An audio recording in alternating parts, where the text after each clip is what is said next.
C.H. Lingamaya, Faculty in Economics, Government Degree College, Kamareddy.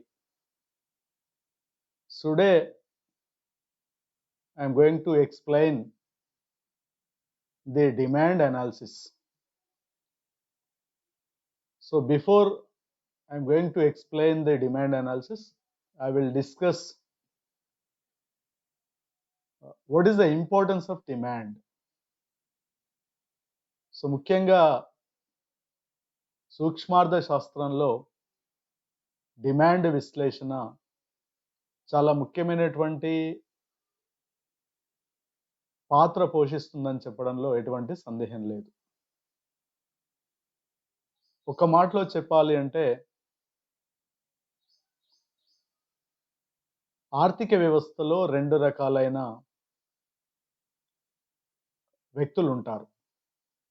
ఒకరు అమ్మకందారులు, రెండవది వినియోగదారులు లేదా కొనుగోలుదారులు.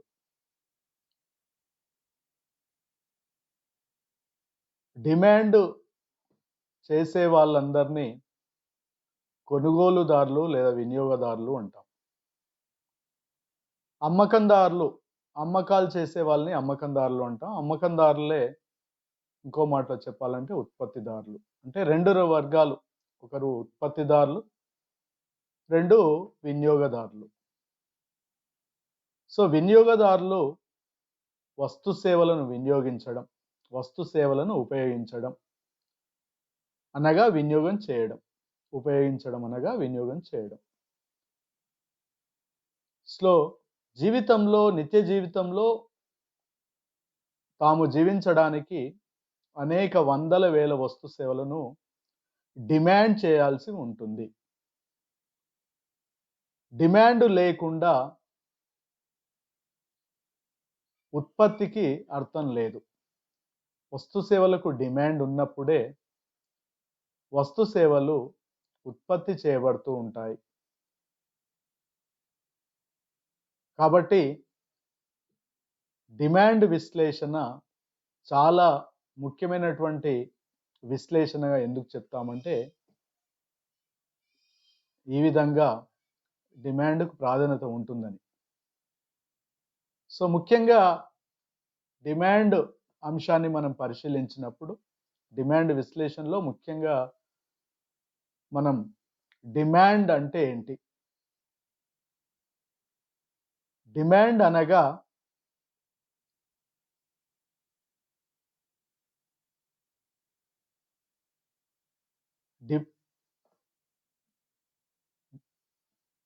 willingness to pay and ability to pay and certain period.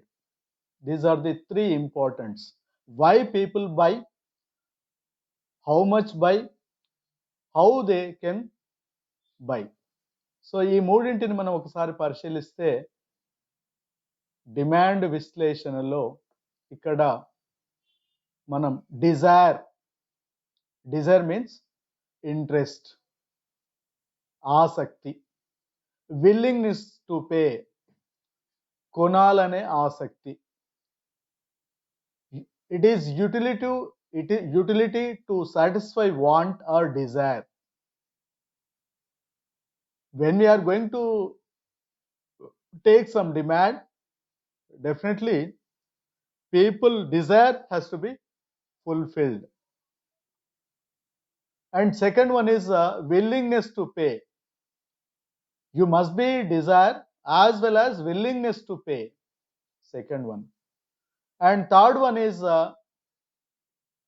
ability to pay, capacity to the perspective of consumer to pay good or service. So according to this definition, so the demand for a commodity or service depends upon these 3 things. One is desire, second one is willingness to pay, and third one is capacity or ability to pay.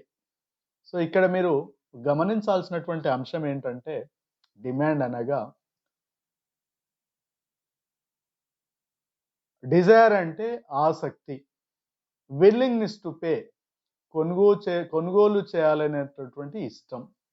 మూడోది కొనుగోలు చేయడానికి తగినంత డబ్బు. Sufficient money to pay. So ఇక్కడ every consumer must be have the desire as well as willingness to pay, and finally ability to pay. Then only the commodity has or the service has the demand. Otherwise there is no demand. For example, I'll tell you one best example, my dear students and my dear viewers. మనకు చాలా కోరికలు ఉంటాయి, మనకు చాలా ఇష్టాలు ఉంటాయి, చాలా వస్తువులను వినియోగించాలనే ఆసక్తి ఉంటుంది. ఫర్ ఎగ్జాంపుల్, మనం రోడ్డు పై నుండి వెళ్తూ ఉన్నాం. ఎదురుగా ఒక హోండా సిటీ కార్ల షోరూమ్ కనిపించింది. ఇమీడియట్ గా కార్ల షోరూమ్ లో నుండి చూసినప్పుడు, అక్కడ ఉన్నటువంటి కార్లను పరిశీలించినప్పుడు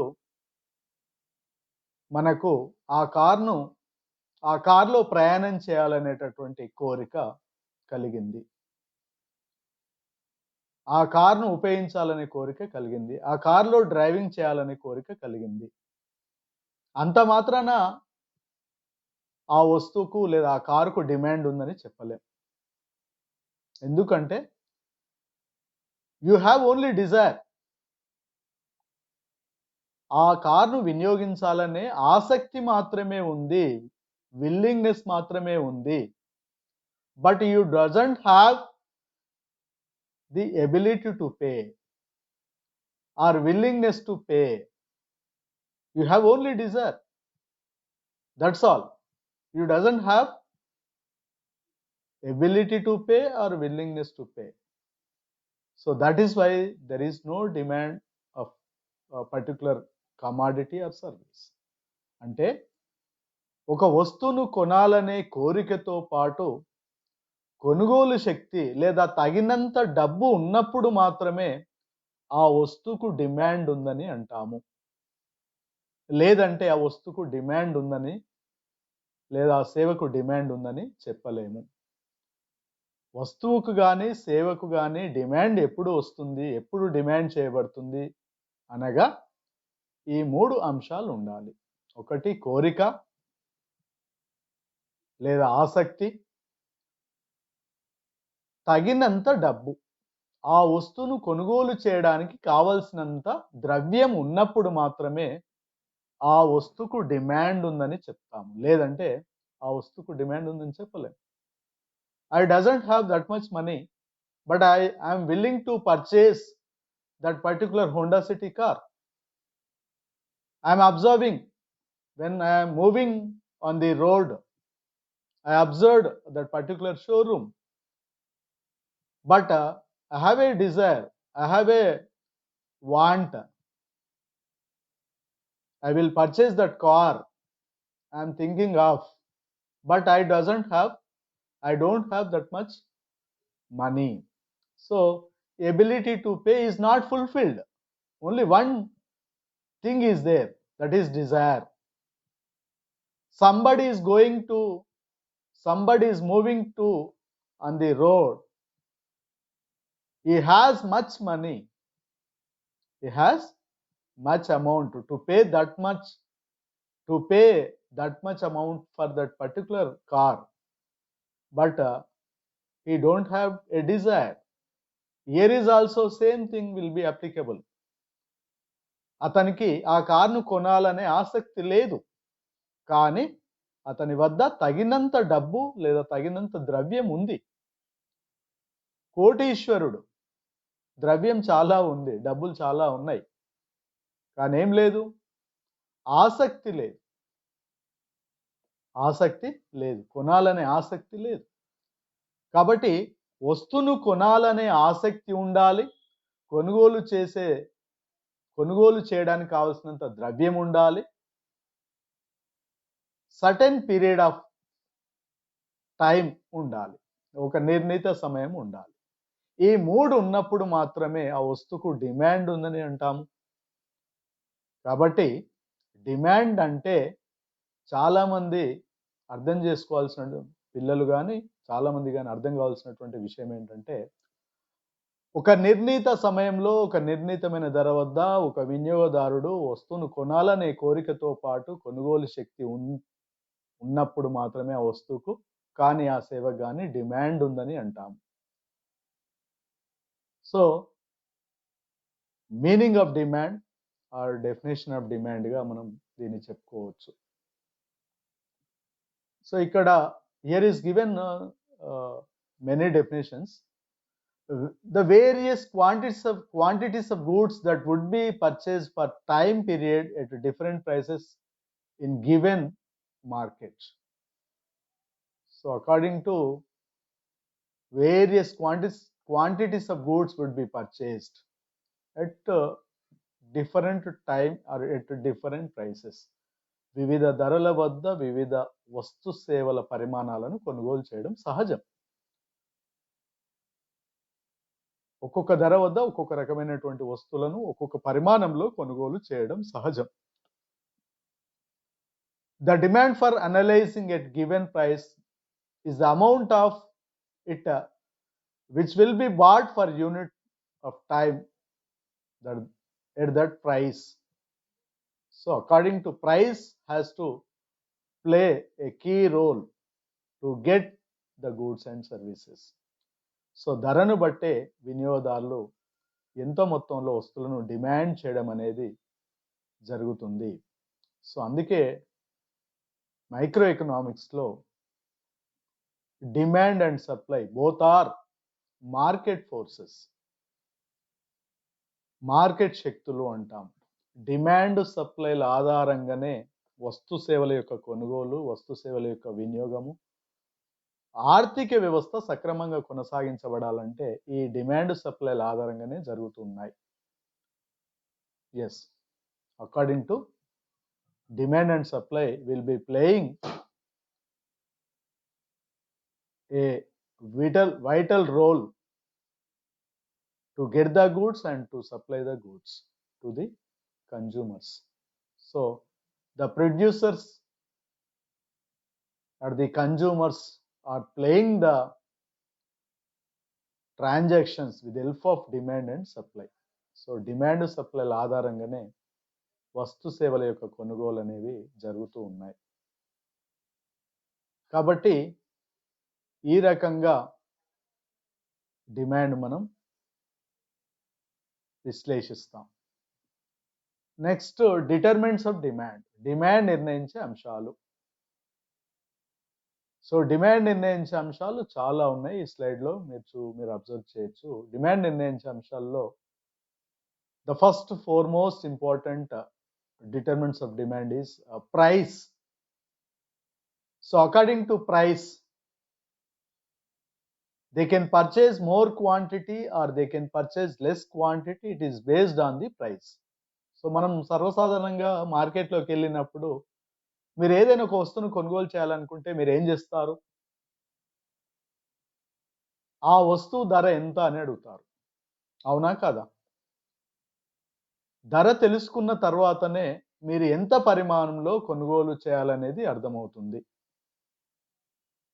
కొన్ని సందర్భాలలో మనం కొన్ని వస్తువుల యొక్క ధరలు తక్కువగా ఉన్నప్పుడు ఎక్కువ పరిమాణంలో కొనుగోలు చేస్తాం. ధర ఎక్కువగా ఉన్నప్పుడు తక్కువ పరిమాణంలో కొనుగోలు చేస్తాం. కొన్ని సందర్భాలలో, ప్రత్యేకమైన సందర్భాలలో onions prices has to be hiked or onion prices has to be increased. Then people can demand only lesser quantities.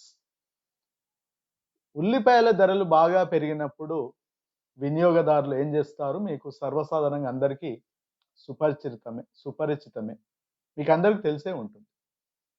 ఉల్లిపాయ ధరలు బాగా పెరిగినప్పుడు తక్కువ పరిమాణంలో కొనుగోలు చేస్తారు. ఉల్లిపాయ ధరలు బాగా తగ్గినప్పుడు ఎక్కువ పరిమాణంలో కొనుగోలు చేస్తారు. ఇది కూడా మీకు తెలిసిన విషయమే. కాబట్టి డిమాండ్ నిర్ణయించే అంశాల్లో ధర ఆధారంగా వస్తువుల యొక్క పరిమాణాలను డిమాండ్ చేస్తూ ఉంటారు. ధర తక్కువగా ఉన్నప్పుడు ఎక్కువ డిమాండ్ చేస్తాము, ధర ఎక్కువగా ఉన్నప్పుడు తక్కువ డిమాండ్ చేస్తాము. ధరకు డిమాండ్కు విలోమానుపాత లేదా రుణాత్మక సంబంధం ఉంటుంది. The relationship between price and demand is inversely. When prices are increasing, the quantity of demand will be declined. When prices will be reduced, the quantity of demand will be increases. కాబట్టి demand నిర్ణయించే అంశాల్లో price of commodity are వస్తువు ధర ముఖ్యమైనటువంటిది. Second aspect ఇతర వస్తువుల ధరలు, prices of related commodities. ఇతర వస్తువుల ధరలు అంటే ఫర్ ఎగ్జాంపుల్ మనకు ప్రత్యామ్నాయ వస్తువులని, పూరక వస్తువులని రకరకాలైన వస్తువులు ఉంటాయి. ప్రత్యామ్నాయ వస్తువులు అంటే ఒకే కోరికను తీర్చే రెండు రకాల వస్తువులను మనం ప్రత్యామ్నాయ వస్తువులు అంటాం. పూరక వస్తువులు అంటే ఒక కోరికను తీర్చడానికి ఒకటి కంటే ఎక్కువ వస్తువులను మనం వినియోగిస్తే వాటిని పూరక వస్తువులు అంటాం. సో డిమాండ్ నిర్ణయించే అంశాల్లో ప్రత్యామ్నాయ వస్తువులకు సంబంధించినప్పుడు ఆ వస్తువుకు సంబంధించి ప్రత్యామ్నాయ వస్తువులు ఉంటేనేమో ఏ విధంగా ఉంటుంది, ఆ వస్తువుకు ప్రత్యామ్నాయ వస్తువు లేకపోతే ఏ విధంగా ఉంటుంది అనేది కూడా చాలా ముఖ్యమైనటువంటి అంశం. ఫర్ ఎగ్జాంపుల్ మనం వాడేటటువంటి చాలా వస్తువులు నిత్య జీవితంలో ప్రత్యామ్నాయ వస్తువులు ఉంటాయి, సమీప ప్రత్యామ్నాయాలు ఉంటాయి. ప్రత్యామ్నాయం అంటే సమీప ప్రత్యామ్నాయాలు ఉంటాయి. So prices of related goods అంటే for example coffee and tea and coffee both are closed substitutes. When price of tea has to be increased, immediately coffee demand will be increases. Tea ధర పెరిగింది, tea అంటే మనం తాగే చాయ్, tea ధర పెరిగితే coffee demand పెరుగుతుంది, tea ధర తగ్గితే కాఫీ డిమాండ్ తగ్గుతుంది. అంటే ప్రత్యామ్నాయ వస్తువుల ధరలకు ప్రత్యామ్నాయ వస్తువుల డిమాండ్కు అనులోమానుపాత సంబంధం లేదంటే ధనాత్మక సంబంధం ఉంటుంది. సో ఆ రకంగా డిమాండ్ నిర్ణయించే అంశాల్లో ఇతర వస్తువులు అంటే ప్రైసెస్ ఆఫ్ రిలేటెడ్ కమాడిటీస్ కూడా చాలా ముఖ్యమైనటువంటి పాత్ర పోషిస్తాయి. ఇంకా చాలా ముఖ్యమైనటువంటి నిర్ణయించే అంశం డిమాండ్ను అభిరుచులు, అలవాట్లు, ఫ్యాషన్లు, taste, preferences and fashions. With the help of taste, preferences and fashions, people are demanding many goods in our day-to-day life. నిత్య జీవితంలో మన యొక్క అభిరుచులను, అలవాట్లను, ఫ్యాషన్లను బట్టి మనం చాలా వస్తువులను డిమాండ్ చేస్తున్నాం. చాలా మంది ఉదయం లేవగానే టీ తాగుతూ, తాజ్మహల్ టీ తాగుతూ ఈనాడు పేపర్ లేదా హిందూ పేపర్ చదివే అలవాటు ఉంటుంది చాలా మందికి. So according to their taste, they are consuming Taj Mahal tea, or they are consuming Red Label Natural Care tea, or they are consuming some other tea. They are reading their newspaper. So they are habituated from that particular company, that particular product. వాళ్ళ యొక్క అభిరుచులకు అనుగుణంగా ఆ వస్తువు ఉంది కాబట్టి ఆ వస్తువునే వినియోగిస్తున్నారు. కాబట్టి ఇక్కడ అభిరుచులు, అలవాట్లు, ఫ్యాషన్లను బట్టి వస్తువుల యొక్క డిమాండ్ అనేది ఆధారపడి ఉంటుంది. ముఖ్యంగా మీరు గమనించినట్లయితే వర్షం పడుతూ ఉంటే గొడుగు కావాలనిపిస్తుంది. ఎందుకు? గొడుగు లేకపోతే వర్షానికి తడిసిపోతాం కాబట్టి. వర్షం లేనప్పుడు గొడుగును డిమాండ్ చేయాలనే కోరిక మనకు కలగదు. కానీ వర్షంలో తడుస్తూ ఉన్నప్పుడు గొడుగును డిమాండ్ చేయాలనే కోరిక వస్తుంది. ఎందుకు అంటే అప్పుడు మనకు ఆ వస్తువు పట్ల ఆసక్తి ఎందుకు పెరుగుతుందంటే అనుభవంలోకి వచ్చినప్పుడు మాత్రమే మనకు అర్థమవుతుంది కాబట్టి సో సర్వసాధారణంగా వినియోగదారులు చాలా వస్తువులను వారి యొక్క అభిరుచుల మేరకు, అలవాట్ల మేరకు, ఫ్యాషన్‌ల మేరకు, కోరికల మేరకు వస్తువులను డిమాండ్ చేస్తారు. వినియోగదారులకు నచ్చిన వస్తువు మార్కెట్‌లోకి వస్తే చాలా సంతోషంగా, చాలా వేగంగా ఆ వస్తువును కొనుగోలు చేయాలనే కోరికను కలిగి ఉంటారు. అంటే దాని అర్థం ఏంటి? So, according to tastes, preferences, fashions has to be influenced to the demand. The demand also can be influenced by the tastes, preferences and fashions. So మన అభిరుచులు, అలవాట్లు, ఫ్యాషన్‌లను బట్టే వస్తువుల యొక్క డిమాండ్ నిర్ణయించబడుతుందనేది దీన్ని బట్టి మనకు తెలుస్తుంది. అదే విధంగా ఇంకొక అంశం ఆదాయం. వినియోగదారుని ఆదాయం. సర్వసాధారణంగా ఆదాయాన్ని బట్టి కూడా కొన్ని వస్తువులను మనం డిమాండ్ చేస్తాము. కొన్ని వస్తువులను మనం డిమాండ్ చేయలేము. డిమాండ్ ఎప్పుడు ఏ వస్తువులను ఎప్పుడు డిమాండ్ చేస్తాం, ఏ వస్తువులను ఎప్పుడు డిమాండ్ చేయము అనేది according to our income only. One of the important factor is income. Income is motivated to get the demand. Income is motivated to get the demand. So వస్తువుల యొక్క డిమాండ్కు ఆదాయం కూడా చాలా ముఖ్యమైనటువంటి పాత్ర పోషిస్తుంది. ఎక్కువ ఆదాయ వర్గాల ప్రజలు లగ్జరీ గూడ్స్‌ను డిమాండ్ చేయడంలో పెద్దగా బాధపడరు. ఎందుకంటే ఆదాయం ఎక్కువగా ఉంది కాబట్టి ఆ వస్తువులను వాళ్ళు చాలా సులభంగా కొనుగోలు చేస్తారు. తక్కువ ఆదాయ వర్గాల ప్రజల వాళ్ళు ధర తక్కువ కలిగినటువంటి వస్తువులను అంటే ఆదాయం తక్కువగా ఉంటుంది కాబట్టి అత్యవసరమైన వస్తువులను డిమాండ్ చేస్తూ ఉంటారు. అనగా ఆదాయం కూడా చాలా ప్రముఖమైనటువంటి పాత్ర పోషిస్తుంది. ఎందుకంటే ఎక్కువ ఆదాయం వస్తే ఎక్కువ వస్తువులను డిమాండ్ చేస్తారు. తక్కువ ఆదాయం వస్తే తక్కువ వస్తువులను డిమాండ్ చేస్తారు. ఇంకా జనాభా, పాపులేషన్ గ్రోత్.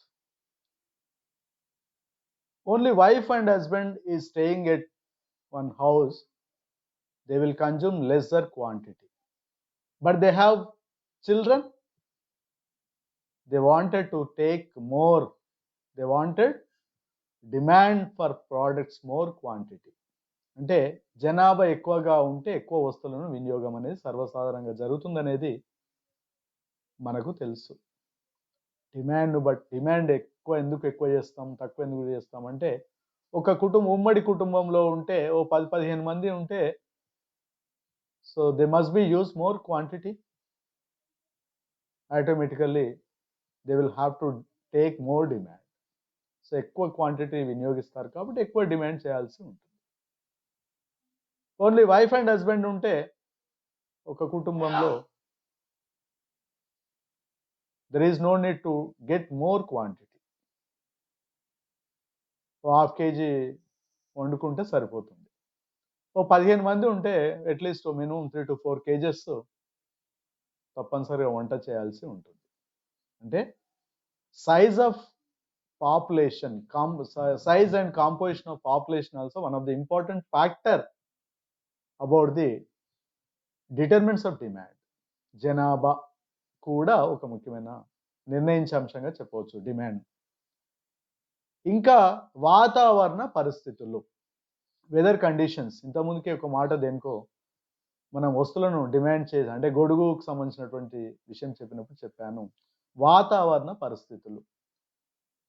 వర్షాకాలంలో ఈవినింగ్ టైంలో వర్షం పడి అప్పుడే కొద్దిగా వర్షపు చినుకులు పడుతూ ఉన్నప్పుడు వేడిగా ఏదైనా తినాలనిపిస్తుంది, డిమాండ్ చేయాలనిపిస్తుంది.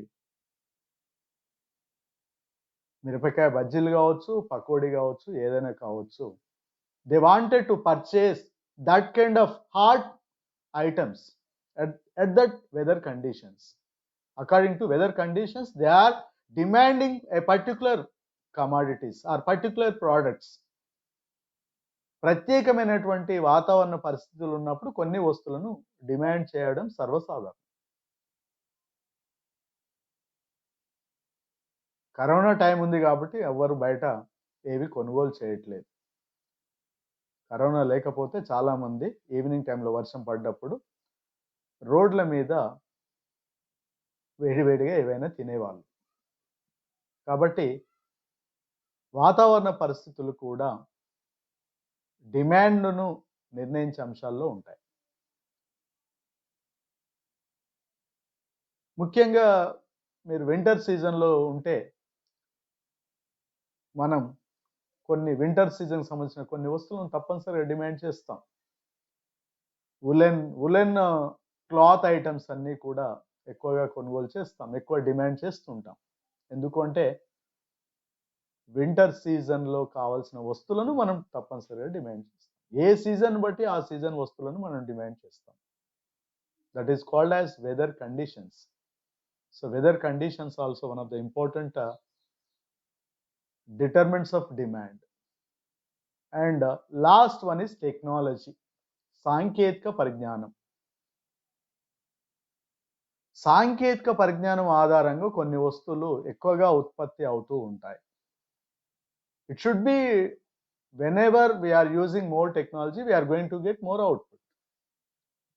సో సాంకేతిక పరిజ్ఞానం ఆధారంగా వస్తు సేవలు ఉత్పత్తి చేయబడుతుంటాయి కాబట్టి తద్వారా వస్తువుల యొక్క డిమాండ్ అనేది సాంకేతిక పరిజ్ఞానం ద్వారా కూడా నిర్ణయించడం జరుగుతుంది. సో డిమాండ్ ఫంక్షన్, డిమాండ్ ఫలం. The functional relationship between demand and determinants of demand is known as demand function. డిమాండ్కు డిమాండ్ నిర్ణయించే అంశాలకు మధ్య గల సంబంధాన్ని మనం డిమాండ్ ఫలం అంటాం. A function expresses relationship between two or more variables. Two or more variables is known as function. Function అంటే పెళ్లి కాదు, ఫంక్షన్ అంటే ప్రమేయ సంబంధం. ఫంక్షన్ అంటే రెండు చలాంకాల మధ్య ఉన్న సంబంధాన్ని ప్రమేయ సంబంధంగా చెబుతాం. ఎకనామిక్స్ అనేది చాలా పదాలన్నీ కూడా మ్యాథమెటిక్స్ నుంచి తీసుకున్నారు. ఫంక్షన్ అంటే ప్రమేయ సంబంధము అని. రెండు చలాంకాల మధ్య ఉన్న సంబంధాన్ని ఫంక్షన్ అంటాం. The relationship between two variables are known as function. So demand function అంటే డిమాండ్ ఫలం. డిమాండ్కు ఇంతకుముందుకు మీకు చెప్పినట్టు డిమాండ్ నిర్ణయించే అంశాలు చెప్పాను. ఏమేమి చెప్పాను? వస్తువు ధర, వినియోగదారుని ఆదాయం, అభిరుచులు, అలవాట్లు, ఫ్యాషన్లు, వాతావరణ పరిస్థితులు, జనాభాలో మార్పులు, సాంకేతిక పరిజ్ఞానం, ఇవన్నీ కూడా డిమాండ్ నిర్ణయించే అంశాలు. ఇక్కడ బ్రాకెట్లో ఉంటాయి. D is equal function of price, income, taste, prices of related other goods, and preferences, fashions, population. So many things it will be included in the bracket. అవి డిమాండ్ నిర్ణయించే అంశాలు కాబట్టి వాటిని బ్రాకెట్లో పెట్టారు. So D is equal function of those things.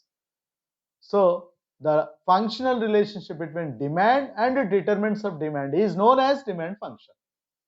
ఆ రెండింటి మధ్య సంబంధం, డిమాండ్కు డిమాండ్ నిర్ణయించే అంశాలకు మధ్య గల సంబంధాన్ని మనం డిమాండ్ ఫలము అంటాం. డిమాండ్ పెరుగుతుందా తగ్గుతుందా అనే దాన్ని బట్టి, దేన్ని బట్టి ఆధారపడి ఉంటుందంటే ఆ బ్రాకెట్లో ఉన్న అంశాలను బట్టి డిమాండ్ ఆధారపడి ఉంటుంది. డిమాండ్కు డిమాండ్ నిర్ణయించే అంశాలకు మధ్య గల సంబంధాన్ని మనం డిమాండ్ ఫంక్షన్ అంటాం. So D is equal function of price of commodity, consumer income, and as well as taste, preferences, fashions, prices of related other goods, weather conditions, population growth, and finally technology. So those are all the determinants of demand. So the relationship between demand and the determinants of demand is known as demand function. So now we can take a law of demand, demand sutram. So demand సూత్రము అంటే the law of demand is also known as first law of purchase. Law of demand is known as first law of purchase. మనం కొనుగోలు చేయటము, మనము కొనుగోలు చేయడాన్ని, demand చేయడాన్ని, గిరాకీ చేయడాన్ని డిమాండ్ సూత్రంలో ఏ విధంగా మాట్లాడతాం? Yes, here is also it will be includes the relationship between price of the commodity. Yes, price of the commodity and the quantity of the commodity. So the functional relationship between price as well as quantity of commodity can be known as the law of demand. When price has to be increases, demand will be decreases. When price has to be increases, demand will be decreases. ధర పెరిగితే demand తగ్గుతుంది, ధర తగ్గితే demand పెరుగుతుంది. ఎప్పుడు అంటే ఇతర పరిస్థితులు స్థిరంగా ఉన్నప్పుడు. ఇతర పరిస్థితుల్లో మార్పు లేనంత వరకు, ఇతర పరిస్థితులు స్థిరంగా ఉన్నంత మేరకు ధర పెరిగితే డిమాండ్ తగ్గుతుంది, ధర తగ్గితే డిమాండ్ పెరుగుతుంది అనేది డిమాండ్ సూత్రంగా చెబుతాం. ఇక్కడ మీరు ఇతర పరిస్థితులు అంటే మీరు గమనించాల్సింది ఏంటంటే, ఇంతకుముందుకు మనం డిటర్మినెంట్స్ ఆఫ్ డిమాండ్ అని డిమాండ్ నిర్ణయించే అంశాల గురించి మనం మాట్లాడుకున్నాం. దాదాపు 10 to 15 మినిట్స్ దాని గురించే మీకు చెప్పాను. ఆల్మోస్ట్ డిటర్మినెంట్స్ ఆఫ్ డిమాండ్ అంటే ఏమిటి? వినియోగదారుని ఆదాయం కావచ్చు, అభిరుచులు, అలవాట్లు, ఫ్యాషన్లు కావచ్చు, వాతావరణ పరిస్థితులు కావచ్చు, ఇతర వస్తువుల ధరలు కావచ్చు, జనాభాలో మార్పులు కావచ్చు, సాంకేతిక పరిజ్ఞానం కావచ్చు, మొదలైనవన్నీ కూడా ఇతర పరిస్థితులు అంటాం. ధర కాకుండా ఇతర అంశాలన్నీ కూడా ఇతర పరిస్థితులు, ఇతర అంశాలు ఉంటాం. సో ఇక్కడ ఇతర పరిస్థితులు లేదా ఇతర అంశాలు స్థిరంగా ఉన్నప్పుడు లేదా మార్పు లేనప్పుడు ధరకు డిమాండ్కు మధ్య గల సంబంధాన్ని ఒక సూత్రంలో చెబుతాం. ధర పెరిగితే డిమాండ్ తగ్గుతుంది, ధర తగ్గితే డిమాండ్ పెరుగుతుంది. ఎవరైనా నార్మల్గా ధర ఎక్కువ ఉంటే తక్కువ ఉంటారు, ధర తక్కువ ఉంటే ఎక్కువ ఉంటారు, సర్వసాధారణం. ఎప్పుడు అంటే ఇతర పరిస్థితులు స్థిరంగా ఉన్నప్పుడు మాత్రమే సాధ్యమవుతుంది. ధరకు డిమాండ్కు విలోమానుపాత సంబంధం లేదా రుణాత్మక సంబంధం, inverse relationship. Price and demand has inversely related, so that law of demand has to be depends on the assumptions. మనం అనుకున్నట్లు డిమాండ్ నిర్ణయించే అంశాలు ఎప్పుడైతే మాట్లాడామో, డిమాండ్ నిర్ణయించే అంశాలను ఇక్కడ ఇతర పరిస్థితులు ఉన్నాం. ఇక్కడ here is taken assumptions. Yes, law of demand assumptions. ధర పెరిగితే డిమాండ్ తగ్గుతుంది, ధర తగ్గితే డిమాండ్ పెరుగుతుంది. ఎప్పుడు ఇతర పరిస్థితులు స్థిరంగా ఉన్నప్పుడు, ఇతర అంశాల్లో మార్పు లేనప్పుడు ధర పెరిగితే డిమాండ్ తగ్గుతుంది, ధర తగ్గితే డిమాండ్ పెరుగుతుంది అనేది it is based on these assumptions. People income being unchanged. చూసారా, ఇప్పుడు ఇంతకుముందు మాట్లాడుకున్నాం. People income being unchanged or people income should be constant. వినియోగదారుల ఆదాయం స్థిరంగా ఉన్నప్పుడు లేదా వినియోగదారుని ఆదాయంలో మార్పు లేనప్పుడు, స్థిరంగా ఉన్నప్పుడన్నా మార్పు లేనప్పుడన్నా బోత్ ఆర్ సేమ్. రెండో అంశం పీపుల్ టేస్ట్ రిమైన్స్ అన్చేంజ్డ్. వినియోగదారుని అభిరుచులు, అలవాట్లు, ఫ్యాషన్లు స్థిరంగా ఉండాలి. మనం ఇప్పుడే మాట్లాడుకున్నాం. People taste remains unchanged. వినియోగదారుని యొక్క అభిరుచులు, అలవాట్లు స్థిరంగా ఉన్నప్పుడు మాత్రమే డిమాండ్ సూత్రం పనిచేస్తుంది. మన అభిరుచుల మేరకే మనం వస్తువులను కొంటాం. మన ఇష్టం లేనప్పుడు మనం ఏదైనా షాప్కి వెళ్ళి మనకి ఏదైనా ఇష్టం లేని వస్తువును కొంటే ఆ వస్తువు పాడేంత వరకు దాని గురించి మనం డిస్కస్ చేస్తూనే ఉంటాం. ఎందుకు? అది 10 రూపాయల వస్తువు అయినా పర్వాలేదు. ఎందుకు అంటే మన అభిరుచుల మేరకే మనం వస్తువులను కొంటాం, మన వస్తువులను డిమాండ్ చేస్తాం. సో ఇక్కడ people taste remains unchanged. So ఇవి అభిరుచులలో మార్పులు ఉండకూడదు. మార్పులు చాలా ఉంటాయి, కానీ అజంప్షన్ ఏంటంటే taste should be constant. And prices of other related goods remain the same. Yes, ఇతర వస్తువుల ధరలు కూడా స్థిరంగా ఉండాలి. ఇతర వస్తువుల ధరలు మార్పు చెందకూడదు. ఇతర వస్తువుల ధరలు కూడా స్థిరంగా ఉండాలి, మార్పు చెందకూడదు.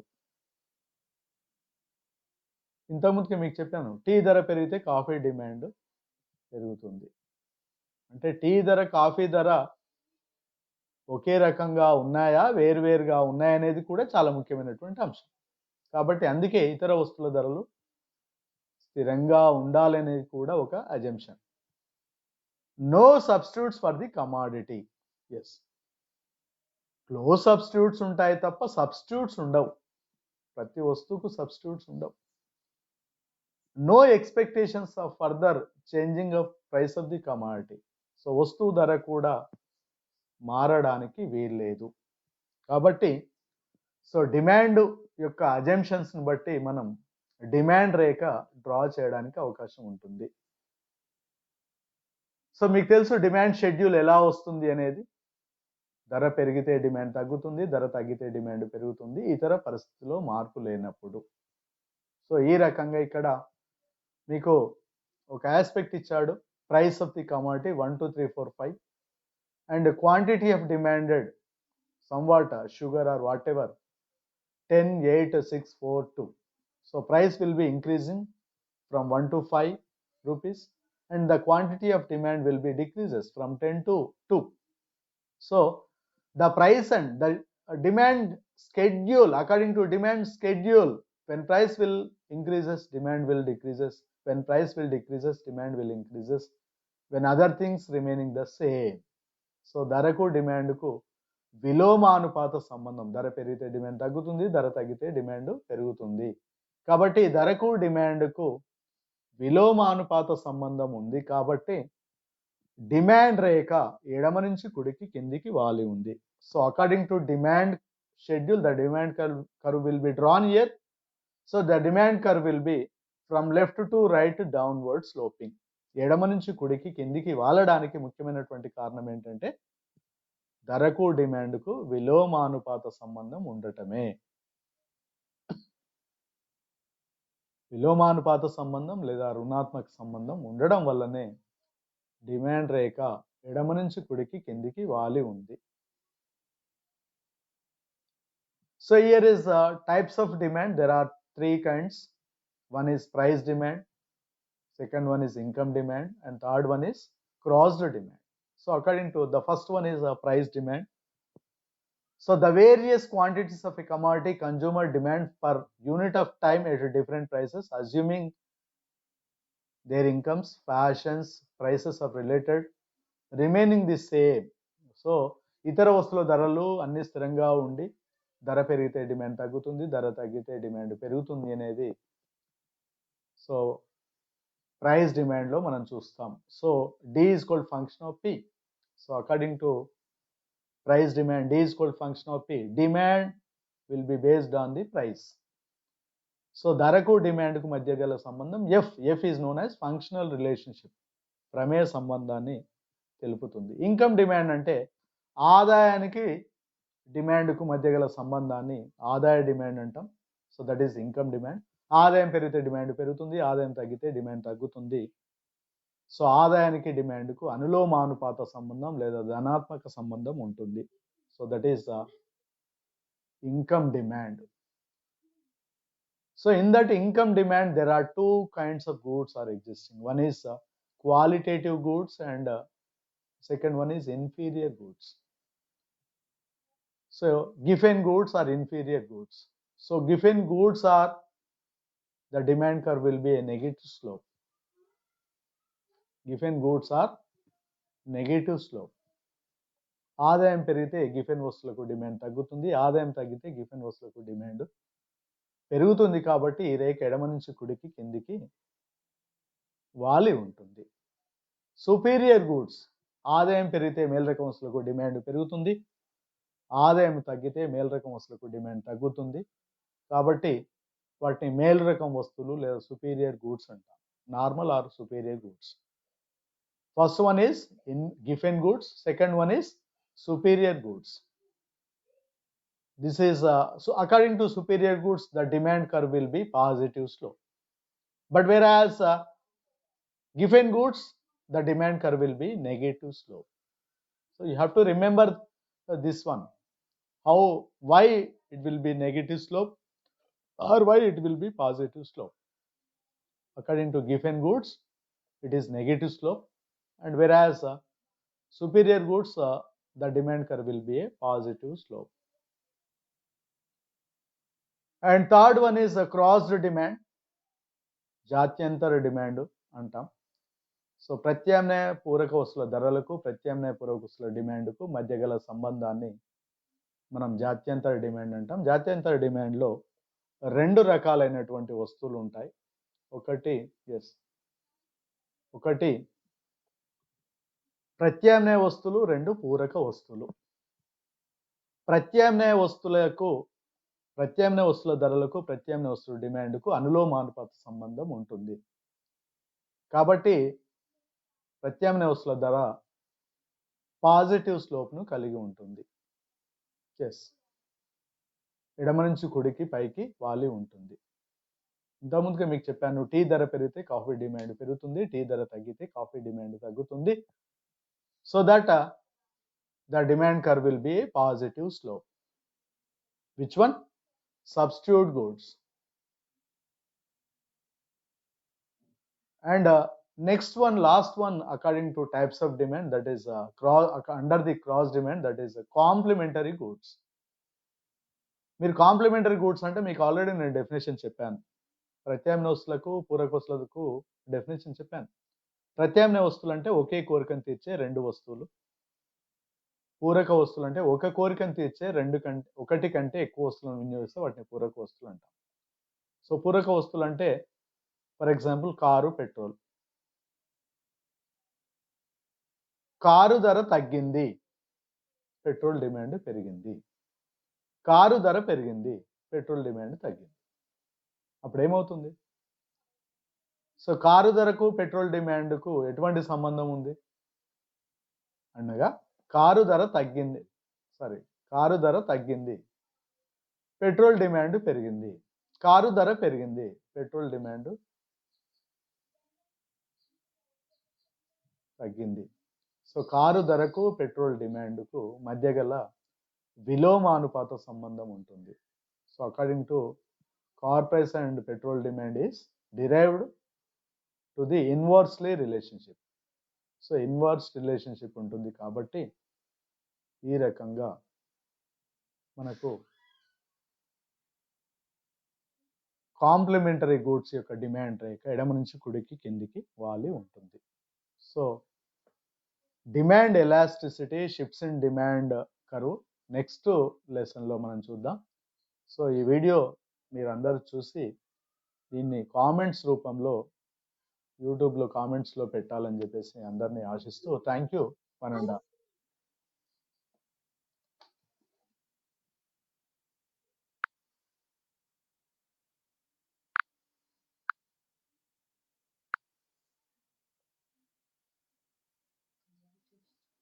ఫోన్ చేస్తూనే ఉంటారు.